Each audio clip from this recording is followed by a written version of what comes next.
Welcome to the deep dive.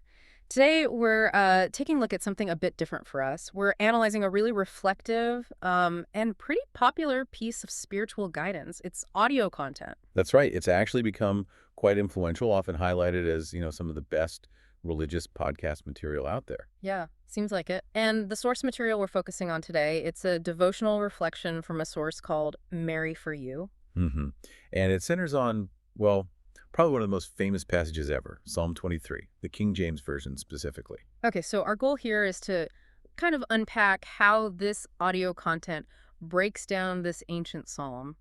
How does it aim to deliver that promise of, quote, peace, strength, and hope? It really hinges on that core idea, doesn't it? Right. The Lord is the shepherd. Not just some distant figure, but actively involved. Right, an active relationship. And the method the source uses is interesting right from the start. It's not just a reading. It's an invitation. An invitation? How so? It literally asks you, the listener, to take a deep breath, set aside your worries for a few moments, and let God's word speak to your heart. It sets a very specific, receptive tone. Okay, makes sense. It's trying to get you in the right headspace first. So let's get into the psalm itself. Verse 1. The Lord is my shepherd, I shall not want. That word my feels really central. It absolutely is. Hmm. That possessive pronoun, my, makes it intensely personal. It's not the Lord is the shepherd or the shepherd of the people. It's mine. Establishes that one-on-one connection. Exactly. And then the immediate consequence, I shall not want. The reflection interprets this as lacking nothing essential, nothing you truly need. Okay. But, thinking about today, we live in this world telling us constantly we do want, that we need more things. How does the audio deal with that tension between want and need? That's a great point. The guidance seems to push back on that scarcity mindset. It emphasizes that if the shepherd is truly providing, he's providing what's necessary. The focus shifts. Shifts from maybe external desires to internal assurance? Sort of, yeah. The source argues the shepherd has already gone ahead of you. So if your guide guarantees provision, that frantic feeling of needing the next thing, well, it loses some of its power. It's a challenge for sure. Okay. Then we get this beautiful imagery in verse 2. He maketh me to lie down in green pastures. He leadeth me beside the still waters. The reflection connects this directly to rest. Yeah, and specifically, it notes that sheep only rest when they feel safe. That insight really struck me. Rest isn't just about being tired. It's fundamentally about feeling secure. So the green pastures aren't just food. They represent a place of safety provided by the shepherd. That's the interpretation presented. A safe space and the still waters. Well, that's pretty clear, isn't it? Peace, calm. The opposite of, chaos or turmoil. Precisely. Not turbulent waters, but still quiet waters. And the devotional explicitly links this ancient image to our, let's face it, often frantic modern lives. Where we run so fast. That we forget to be still. And it actually quotes that other famous line, be still and know that I am God. It's using the psalm to practically encourage slowing down, finding that internal quiet. Right, creating space for reflection. Okay, so we have provision, we have rest born from safety. What comes next? Verse 3 talks about restoration. He restoreth my soul. And the source offers a really comforting angle on this. It suggests restoration happens when the sheep are tired, broken, or lost. So it's not about the sheep being strong and fixing themselves. No, quite the opposite. It takes the burden off you, the listener. Restoration isn't something you achieve. It's something the shepherd does for you. It's an active rescue. An active rescue, I like that. And after restoring the soul, he leadeth me in the paths of righteousness for his name's sake. Yeah, and the key there is why he leads in the right paths. It's for his name's sake. Meaning, because of his own character, his reputation. That's the assurance the source gives. You're guided correctly, not because you're perfect, but because the shepherd is faithful. His name, his reputation, guarantees the path is true. It's about his unchanging nature. Okay, but life isn't all green pastures and restoration, is it? What happens when things get really hard?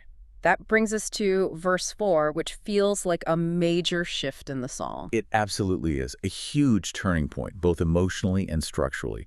The devotional really highlights this. How so? What changes? The way the speaker relates to God. Yeah. Up to now, it's been talking about God. He maketh me, he leadeth me, he restoreth, third person. Right. But in verse 4, it switches dramatically. It becomes direct address. Yea, though I walk through the valley of the shadow of death, I will fear no evil, for thou art with me. from he to you. Wow, okay. So the intimacy ramps up right when the danger appears. Exactly. The relationship becomes immediate, personal, right in the face of fear. And that valley, the valley of the shadow of death. The source is clear. This isn't just literal death, right? No, not at all. It frames it much more broadly. It could be sickness, loss, fear, or uncertainty. Any deep, dark, frightening experience that casts a shadow over your life. And the core message isn't that the shepherd helps you avoid the valley. That's crucial. The audio content really emphasizes this. God doesn't always route us around the difficult places. Sometimes the path goes through the valley. But the promise is companionship in the valley. Thou art with me. Precisely. You're not alone in the shadows. And then you get that iconic comfort. Thy rod and thy staff, they comfort me. Okay, let's linger there. Rod and staff. To modern ears, they might sound a bit, I don't know, archaic, maybe like tools for discipline. Well, the devotional unpack them. They have distinct roles, both providing comfort. The rod, it explains, was like a heavy club, used for defense against predators for protecting the flock. So protection, strength against attack. Yes. And the staff, that was the long stick with a crook on the end. That was for guidance. Gently nudging sheep, rescuing one that fell or got stuck, pulling it back to safety. Ah, okay. So the comfort comes from both defense and rescue. Protection from external threats and gentle guidance when you falter. Exactly. Defense and compassion together. It means the shepherd is actively equipped to handle both outside dangers and your own weaknesses right there in the valley. He's not just waiting at the end. That presence, that active protection in the dark places. You can see why that resonates. It definitely provides a deep sense of security, Sure. even when things feel uncertain. Which, interestingly, sets up this almost shocking declaration of confidence in verse 5. We're still sort of in the danger zone contextually, but it says, "You preparest a table before me in the presence of mine enemies." It is audacious, isn't it? Yeah. After the valley, you get this image of a feast. Not hiding, not grabbing food on the run, but a formally prepared table. While the enemies are right there watching. Yeah. The source interprets this as profound abundance and blessing despite surrounding problems. Your enemies are present, but they're powerless to stop the provision you're receiving. It's like the ultimate statement of divine protection. You're so safe you can sit down for a banquet under threat. That's the picture it paints, and the blessing continues.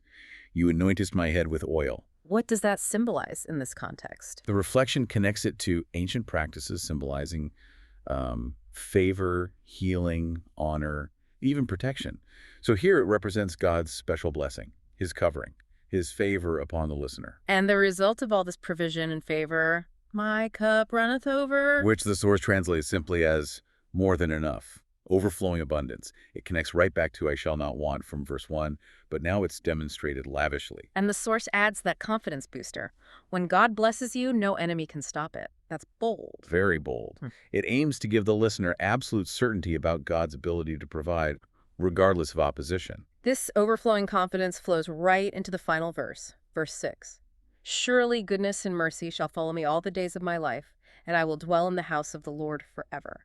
The audio guide puts real weight on that word, surely, doesn't it? It does. It emphasizes it's not hopefully or maybe, but surely. It's presented as a certainty, a guarantee. A guarantee of what, exactly? That goodness and mercy aren't temporary blessings. The source calls them not seasonal. They don't depend on circumstances or your performance. They are constants, actively pursuing you, following you every single day. Like a permanent escort of blessing. That's a good way to put it. And it all culminates in the ultimate assurance. And I will dwell in the house of the Lord forever. A final, permanent home. Security not just for today, but eternally. Okay, so we've walked through the psalm as presented in the reflection. Let's shift gears slightly. Thinking about the audio format itself, why is this way of presenting the psalm so effective? What does it do for the listener? Well, I think the format is a huge part of why it's considered, such good spiritual audio content. It deliberately frames Psalm 23 as more than poetry, as a promise. But it's how it delivers that promise. You mentioned the breathing instructions earlier. Close your eyes, breathe. Why is that physical element important here? I think it's crucial. It moves the experience from just like intellectual understanding in your head down into your body, into your emotions. The calm voice, the pacing, the pauses. It's creating the still waters experience. Kind of, yeah. It's like a guided meditation. It lowers your stress, physically engages you, and helps anchor the theological truths in a feeling of calm. It makes it easier to receive. So instead of just hearing the words while maybe multitasking or being stressed, the audio creates an intentional pause. It helps turn "the Lord is my shepherd" from just words into a personal feeling, a prayer. Exactly. It facilitates that shift from external text to internal reality, internal declaration, and it makes these potentially deep theological ideas feel immediately accessible and, frankly, restorative. And they encourage sharing it too, right? Making it communal. Yes, there's encouragement to share the message with someone else who might need it, which suggests the transformation isn't meant to be just personal and private. The source, Mary for You, also mentions this isn't a one-off.